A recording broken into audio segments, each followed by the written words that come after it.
മണലിപ്പുഴയിൽ അപകടത്തിൽപ്പെട്ട് ഒഴുകിപ്പോയ കാർ കണ്ടെത്തി. മടവാക്കര കാച്ചക്കടവിൽ നിന്ന് 200 മീറ്റർ മാറി പുഴയിലേക്ക് മറിഞ്ഞു വീണ പനയിൽ തടഞ്ഞു നിന്ന നിലയിലാണ് കാർ കണ്ടെത്തിയത്. കഴിഞ്ഞ ബുധനാഴ്ച പുലർച്ചെയാണ് കാർ പുഴയിലേക്ക് മറിഞ്ഞത്. മടവാക്കര കാച്ചക്കടവിൽ കാർ പുഴയിലേക്ക് മറിഞ്ഞത്. ചാവക്കാട് മന്ദലാംകുന്ന് സ്വദേശി സിനാൻ ഓടിച്ചിരുന്ന കാറാണ് അപകടത്തിൽപ്പെട്ടത്.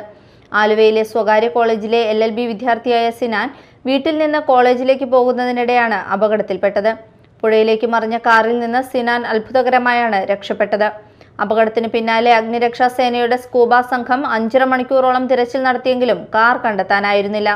തുടർന്ന് തിരച്ചിൽ അവസാനിപ്പിക്കുകയായിരുന്നു. ഇതിനിടെ പുഴയിലെ ജലനിരപ്പ് താഴ്ന്നതോടെയാണ് കാർ കണ്ടെത്തിയത്.